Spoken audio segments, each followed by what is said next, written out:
Hello दोस्तों, कैसे हैं आप सब लोग। होप कि आप सब लोग बहुत अच्छे होंगे। बहुत ज्यादा इंपॉर्टेंट वीडियो आप लोगों की होने वाला है। अगर आपने सीयूटी पीजी का एग्जाम दिया है एंड आपको डिफरेंट डिफरेंट यूनिवर्सिटीज में एडमिशन चाहिए, तो सबसे पहले अभी तक किसी भी यूनिवर्सिटी का काउंसलिंग प्रोसेस स्टार्ट नहीं हुआ है। आपके सीयूटी में मार्क्स आ चुके हैं, आपका इधर अनाउंस हो चुका है। आपके मन में बहुत ज्यादा डाउट है कि इतने मार्क्स पे एडमिशन किस यूनिवर्सिटी में मिलेगा, तो वो भी मैं आपका डाउट सॉल्व करूंगा। उसके पहले दोस्तों, जो यूनिवर्सिटीज होती हैं उनका अपना खुद का एडमिशन प्रोसेस होता है, जो कि एकदम अलग होता है हाई यूनिवर्सिटी से।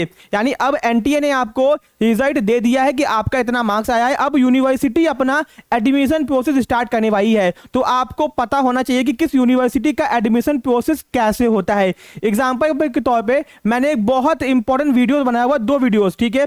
पहला दिल्ली यूनिवर्सिटी का एडमिशन प्रोसेस, जिसका लिंक डिस्क्रिप्शन बॉक्स में दिया हुआ है। मैंने एक एक पॉइंट को डिटेल में डिस्कस किया है कि एडमिशन कैसे होता है, स्टार्टिंग से एंडिंग तक एक एक चीज को डिटेल में डिस्कस किया है। तो अगर आपको दिल्ली यूनिवर्सिटी में एडमिशन चाहिए तो वीडियो को जरूर से वॉच करना, ठीक है। एंड दोस्तों, अगर आपको बीएचयू यानी कि बनारस हिंदू यूनिवर्सिटी में एडमिशन चाहिए, तो मैंने उसके ऊपर भी वीडियो बनाया हुआ है एडमिशन प्रोसेस का, एकदम डिटेल में। कितना पैसा लगता है, कैसे प्रोसेस होता है, कैसे एडमिशन होता है, सब कुछ दोस्तों एकदम स्टार्टिंग से एंडिंग तक, कैसे कट ऑफ निकलती है, सब कुछ। तो अगर आपको इन दोनों यूनिवर्सिटी में एडमिशन चाहिए जो कि टॉप की यूनिवर्सिटी है इंडिया में, तो वीडियोस को वॉच जरूर से करना। दोस्तों, डीयू यूनिवर्सिटी के एडमिशन प्रोसेस का नाम है CSCS, common seat allocation system, और बीएचयू के एडमिशन प्रोसेस का नाम है पीजी के कैप, कंबाइंड अलॉटमेंट प्रोग्राम, ठीक है। तो दोनों का नाम अलग अलग है एंड दोस्तों प्रोसेस भी एकदम अलग है, ठीक है। ये तो हो गया। अब दोस्तों, ऐसी कौन सी बात है जिसके अगर आप ना करो, जिसको फॉलो ना करो, तो आपका एडमिशन कैंसिल हो सकता है या फिर आप एडमिशन नहीं ले पाओगे मार्क्स लाने के बावजूद। तो दोस्तों, आपके पास में जो डॉक्यूमेंट्स है काउंसलिंग फॉर्म को भरते वक्त, वो एकदम सही तरीके से सही फॉर्मेट में होने चाहिए। अगर आपने गलती करी तो भैया आपका एडमिशन नहीं हो पाएगा। तो जो बच्चे वीडियो वॉच कर है, जरूर से अपने डॉक्यूमेंट्स को रेडी करिए। एंड अगर आपके मन में कोई भी डाउट है तो कमेंट बॉक्स में कमेंट कीजिए, मैं आपका ये रिप्लाई कर दूंगा। किसी भी टॉपिक को ये कि आपको बिल्कुल घबराने की जरूरत नहीं है। अगर कोई डाउट है कमेंट कीजिए, मैं आपका ये रिप्लाई जरूर से करूंगा। और हाँ, जो इंपॉर्टेंट क्वेश्चंस होंगे पहले मैं उन्हीं का रिप्लाई करता हूं, ठीक है। अब दोस्तों, कौन कौन से डॉक्यूमेंट्स चाहिए, और एक और चीज, बीएचयू, डीयू, जेएनयू अभी तक किसी भी यूनिवर्सिटी का काउंसलिंग प्रोसेस स्टार्ट नहीं हुआ है। दोस्तों, पेपर में न्यूज कटिंग आ चुकी है कि बीएचयू का जो काउंसलिंग प्रोसेस है वो 17 तारीख से स्टार्ट होने वाला है, ठीक है। अब दोस्तों 17 से और दोस्तों 20 के बीच में आपका काउंसलिंग स्टार्ट हो जाएगा। पेपर में न्यूज आ चुकी है दोस्तों, आप इसको चेकआउट भी कर सकते हो। तो भैया रेडी हो, बीएचयू हो सकता है कि सबसे पहले अपने काउंसलिंग के प्रोसेस को स्टार्ट करे, ठीक है। एंड अगर आपको बीएचयू में एडमिशन चाहिए तो आप 17 तारीख से एकदम रेडी है ना, BHUonline.in पे आपको चेकआउट करते रहना है। रजिस्ट्रेशन स्टार्ट 17 से चांसेस बहुत हाई है कि हो जाएगा, ठीक है, क्योंकि पेपर में आ चुका है और बीएचयू ने खुद कहा है कि हम स्टार्ट करेंगे अपने प्रोसेस को 17 मई से, ठीक है। अब दोस्तों, ये हो गया। एडमिशन नहीं होगा इसके बिना, तो भैया ऐसा कौन सा डॉक्यूमेंट्स है जिसके बिना आपका एडमिशन नहीं होगा, जो मैं आपको डिटेल में डिस्कस करता हूं, ठीक है। दोस्तों, ये है आपके सारे डॉक्यूमेंट्स। रुक जाओ, कुछ डॉक्यूमेंट्स और भी जो मैंने बताए नहीं है, लिखे नहीं है यहाँ पे, वो मैं आपको बोल के बताऊंगा। तो सुनो, पहले सबसे पहले आपके पास में सीयूटी पीजी का स्कोर कार्ड होना चाहिए। तो जो आपने फोन से देखा है ना, उसको भैया अलग से जाके डाउनलोड करके रख लो। और हाँ, जितने भी डॉक्यूमेंट्स आपको अपलोड करने होंगे ना, वो सारे के सारे सेल्फ अटेस्टेड होने चाहिए। सेल्फ अटेस्टेड का मतलब होता है डॉक्यूमेंट्स को आपको प्रिंट आउट दिखाना होगा।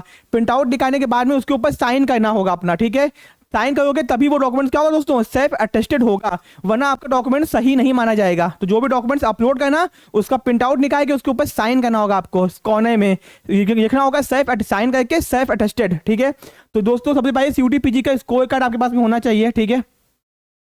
ओके, ये हो गया। फिर आपका सीयूटी पीजी का एडमिट कार्ड, वो तो आपने अभी तक फेंक दिया होगा, कोई बात नहीं, आपके पोर्टल पे अपलोड होगा, वहां से डाउनलोड कर लेना, ठीक है। फिर दोस्तों, क्लास 10th का आपका रिजल्ट, उसको भैया प्रिंट आउट करवा के, आपका बड़ा सा रिजल्ट होगा। अगर आपका येलो कलर का रिजल्ट होगा ना, तो थोड़ा साइज उसका बड़ा होगा, तो पूरा प्रिंट आउट करवाना, आधा प्रिंट आउट मत करवाना, बहुत दिक्कत होती है, ठीक है। उसको पूरा प्रिंट आउट करवाना। एंड प्रिंट आउट करवाने के बाद में दोस्तों आपको क्या करना है, सेल्फ अटेस्टेड करना है, ठीक है। ध्यान रखना, सेल्फ अटेस्टेड बहुत जरूरी है, ठीक है। दोस्तों, क्लास 10 का रिजल्ट आपका डेट ऑफ बर्थ चेक करने के लिए होता है, ठीक है। फिर दोस्तों, क्लास 12th की मार्कशीट, जो कि आपकी, क्योंकि आप पीजी का अप्लाई किया है तो आपकी 12th की मार्कशीट तो आई चुकी होगी, सिंपल सी बात है। और हाँ, पासिंग सर्टिफिकेट भी चाहिए होता है, क्लास 12th का मार्कशीट जिसमें आपके कितने मार्क्स आए वो लिखा होता है। इसके साथ में पासिंग सर्टिफिकेट्स एक अलग से आपको सीबीएसई बोर्ड देता है, जो आपके पास में होना चाहिए। यूपी बोर्ड में कंबाइंड होता है, यानी कि आपका जो मार्कशीट है वही पासिंग सर्टिफिकेट होता है, बट सीबीएसई बोर्ड में अलग से मिलता है, ठीक है। फिर दोस्तों ग्रेजुएशन की मार्कशीट, बहुत बड़ा डाउट है बच्चों में दोस्तों, मैंने डीयू और बीएचयू दोनों में बताया है, बट आप सुनो, अगर आपके ग्रेजुएशन की मार्कशीट नहीं आई है तो कोई दिक्कत की बात नहीं है, आप परेशान बिल्कुल मत हो, यूनिवर्सिटीज आपको टाइम देंगी, चाहे आप कहीं भी अप्लाई करो। दोस्तों अगर आपके एग्जाम हो चुके हैं, रिजल्ट का इंतजार कर रहे हैं, तो भी कोई दिक्कत की बात नहीं है। एग्जाम नहीं हुए हैं, एग्जाम होने वाले हैं, उसके बाद आपका रिजल्ट अनाउंस होगा, तो भी दिक्कत की बात नहीं है।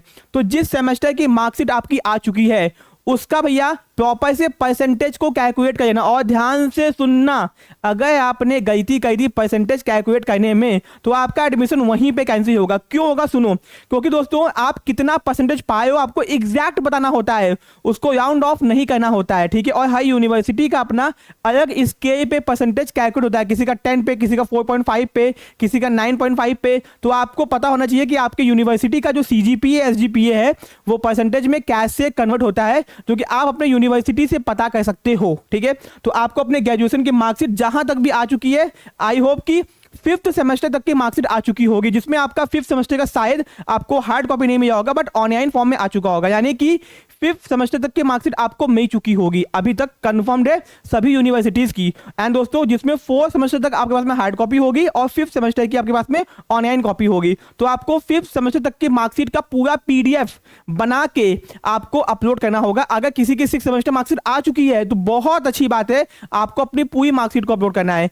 जिसका नहीं आया है उसको जहां तक मार्कशीट आ चुकी है वहां तक का पूरा पीडीएफ बना के अपलोड करना होगा, सेल्फ अटेस्टेड करके, ध्यान रखना। और परसेंटेज को जो पॉइंट में आएगा उसी को लिखना, ठीक है। यानी आगे सपोज आपका आया है 68.80, दो मतलब आपके दो नंबर्स तक आपको लिखना है, 68 पॉइंट आया है 8 तो 68.08 आपको लिखना होगा, ठीक है। ये नहीं कि आपने 68.08 को आपने 69 कर दिया, ऐसा नहीं करना, गलती हो जाएगी, ठीक है। तो हमेशा डेसिमल में परसेंटेज को लिखना, ठीक है। फिर आपका कैटेगरी सर्टिफिकेट बहुत ज्यादा इंपॉर्टेंट होता है, वरना एडमिशन तो आपका दिक्कत हो जाएगा। अब बहुत सारे बच्चे ऐसे जो क्या है, सर मैंने फॉर्म भरते वक्त ईडब्ल्यूएस सर्टिफिकेट नहीं लगाया था एनटीए की वेबसाइट पे, क्या मैं अब एनटीए की बीएचयू की साइट पे, डीयू की साइट पे ईडब्ल्यूएस अपलोड कर सकती हूं? तो दोस्तों यूनिवर्सिटी पे डिपेंड करता है, बट एनटीए जो होता है ना आपके डेटा को भेज देता है यूनिवर्सिटीज के पास में कि ये बच्चा है, इसका एप्लीकेशन नंबर ये है और इसने इतना मार्क्स पाया है। तो भैया यूनिवर्सिटीज को पहले से पता होता है कि इस बच्चे ने इतना मार्क्स पाया है, तो आप स्मार्ट नहीं बन सकते। आपने जो फॉर्म भरते वक्त कैटेगरी चूज की है वही कैटेगरी आपको चूज करनी होगी, ठीक है। और दोस्तों जो भी आपके सर्टिफिकेट्स हैं वो आपके ये टेस्ट होने चाहिए, चाहे वो ईडब्ल्यूएस का सर्टिफिकेट हो, चाहे आपका 1 साल का वैलिडिटी उसकी होनी चाहिए, ठीक है। एंड ओबीसी का भी, और हाँ सेंट्रल लेवल के आपके सर्टिफिकेट्स होने चाहिए, चाहे वो आपका ओबीसी का हो चाहे वो ईडब्ल्यूएस का हो। एससी एसटी के पुराने सर्टिफिकेट भी चल जाते हैं, उनको दिक्कत नहीं होती, बट सेंट्रल लेवल का होना चाहिए, इस बात को ध्यान रखो। स्टेट लेवल का नहीं चाहता है सेंट्रल यूनिवर्सिटीज के अंदर, जैसे बीएचयू डीयू जेएनयू के अंदर, ठीक है। तो आपके पास में जो भी आपकी कैटेगरी है सर्टिफिकेट होना चाहिए। जनरल के बच्चों को कोई भी कैटेगरी सर्टिफिकेट नहीं चाहिए होता है, केवल EWS OBC SC ST physically handicap का सर्टिफिकेट चाहिए होता है, ठीक है। फिर दोस्तों अगर आप लोग क्या बोलते हैं स्पोर्ट्स सर्टिफिकेट से अप्लाई करें, स्पोर्ट्स कोटा से अप्लाई करें, तो स्पोर्ट्स कोटा का सर्टिफिकेट आपके पास में होना चाहिए, ध्यान रखना, ओरिजिनल, ठीक है। फिर दोस्तों पासपोर्ट साइज फोटो आपकी कोई भी चाहिएगी, रिसेंट में फॉर्म भरते वक्त जो अपलोड किए वो भी चाहिएगी, या फिर कोई भी आपकी चाहिए सकती है। लास्ट में आपका सिग्नेचर, अभी रुक जाओ, अभी और भी डॉक्यूमेंट्स है। कौन कौन से दोस्तों? 2 डॉक्यूमेंट्स और जो कि आपको चाहिए होता है, ठीक है। अब एक बच्चे के बारे में डाउट है, सर मैंने बीकॉम किया या फिर यूजी के बाद में 2-3 साल मैंने अपना वेट किया हुआ, या फिर 1 साल मेरा गैप है। तो भैया अगर आपका गैप है तो आपको गैप से कोई दिक्कत नहीं होगी, बट आपको गैप के ये एक एफिडेविट अपलोड करना पड़ता है, ठीक है, जो कि आप आराम से किसी भी वकील के पास से, नोटरी के पास से जाके बनवा सकते हो, वो तो बात की बात है, ठीक है। एंड दोस्तों हर यूनिवर्सिटी अपना खुद का फॉर्म देती है एफिडेविट के लिए, तो आपको उनके फॉर्म को डाउनलोड करना होगा वहीं से, एंड उस एफिडेविट को भर के अगर आपका गैप है तो गैप सर्टिफिकेट अपलोड करना होगा एफिडेविट का, ठीक है, जो कि आप सिंपल सा कर सकते हो, जो कि मैं आपको फॉर्म अवेलेबल करवा दूंगा, ठीक है। अब दोस्तों 2 इंपॉर्टेंट डॉक्यूमेंट्स और हैं जो कि आपको बाद में चाहिए होता है, बट चाहिए होता है। कौन कौन से?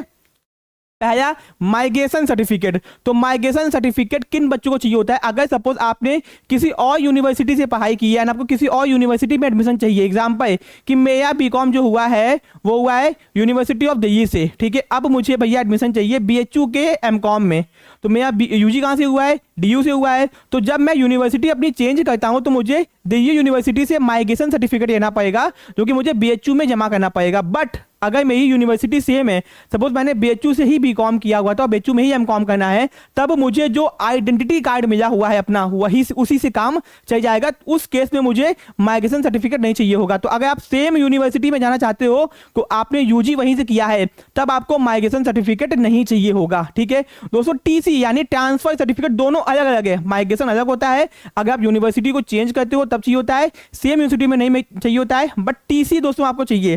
ट्रांसफर ये होता है आपका कि आपने उस यूनिवर्सिटी से अपना एडमिशन कैंसिल करवा दिया था। सपोज आपने BCom कहीं से किया, आपका BCom कंप्लीट हो गया, तो आपने जैसे टीसी यही मतलब आपका आप पास हो चुके हो, अपने एडमिशन खत्म करवा दिया वहां से। ठीक है, तो टीसी भी आपको चाहिए। माइग्रेशन और टीसी के ही आपको यूनिवर्सिटीज टाइम देती हैं।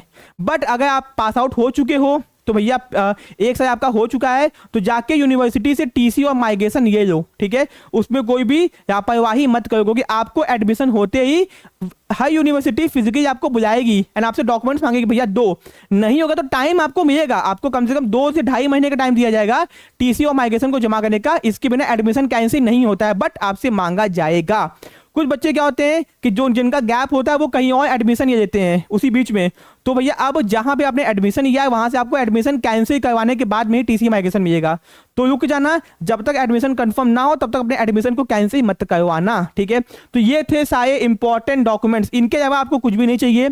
और दोस्तों साइबर कैफे से मत भरवाना, अपने घर बैठ के करना, क्योंकि काउंसलिंग प्रोसेस बहुत लंबा होता है। तो अगर लैपटॉप रखे हो तो अच्छी बात है, फोन से मत भरना, क्योंकि वेबसाइट पे साफ साफ बताया गया कि भैया कोई भी मोबाइल से अपने फॉर्म को नहीं भरेगा, लैपटॉप या फिर डेस्कटॉप का यूज करना। ठीक है, और दोस्तों अपना अकाउंट नंबर भी देखना, आपको बैंक अकाउंट नंबर भी चाहिए होगा। ठीक है, बैंक अकाउंट, क्योंकि अगर आपने फीस पेमेंट किया तो अगर कुछ रिफंड आएगा तो उसी में आपके आएगा। अगर खुद का नहीं है तो पेरेंट्स का बैंक अकाउंट नंबर आप अटैच कर सकते हो। तो बस इतने ही डॉक्यूमेंट्स चाहिए, ये अगर आपने अरेंज करिए। और हाँ, इसकी फोटो को एक तो अपनी फाइल बना लेना, फाइल बना के फोटो कॉपी उसके पीछे लगा देना। प्लास्टिक की फाइल आती है एंड ओरिजिनल उसके पीछे उसकी फोटो कॉपी, क्योंकि जब एडमिशन हो जाएगा तो आपको जाके फोटो कॉपी को भी जमा करना होगा अलग से, वो तो बात की बात है। बट इन सब के PDF आपको चाहिए ही चाहिए। ओके, बहुत इंपॉर्टेंट है। ठीक है, तो दोस्तों बहुत इंपॉर्टेंट वीडियो है, अपने फ्रेंड्स में शेयर करना मत भूलना। और BHU का एडमिशन प्रोसेस 17 मई से स्टार्ट होने वाला है। ठीक है, तो भैया उसकी ये भी वीडियो, एंड जैसे ही किसी भी यूनिवर्सिटी का प्रोसेस स्टार्ट होगा तो परेशान मत, तो डिटेल में आपको मैं बताऊंगा कि कैसे आपको एडमिशन प्रोसेस को कंप्लीट करना है। ठीक है, बिल्कुल भी परेशान मत होना। ठीक है, तो बहुत इंपॉर्टेंट वीडियो है, फ्रेंड्स में शेयर करना मत भूलना। चैनल पे नए हो तो चैनल को सब्सक्राइब करो। कोई भी डाउट मन में है, कोई समस्या है, आराम से लिखो, हिंदी में चाहे इंग्लिश में, जैसे चाहे वैसे लिखो, बट सही लिखना। जो भी आपकी प्रॉब्लम है उसको अच्छे से मेंशन करना, मैं आपको जरूर से रिप्लाई करूंगा। बिल्कुल भी परेशान मत होना। मिलते हैं अपने नेक्स्ट पार्ट में। Thank you so much.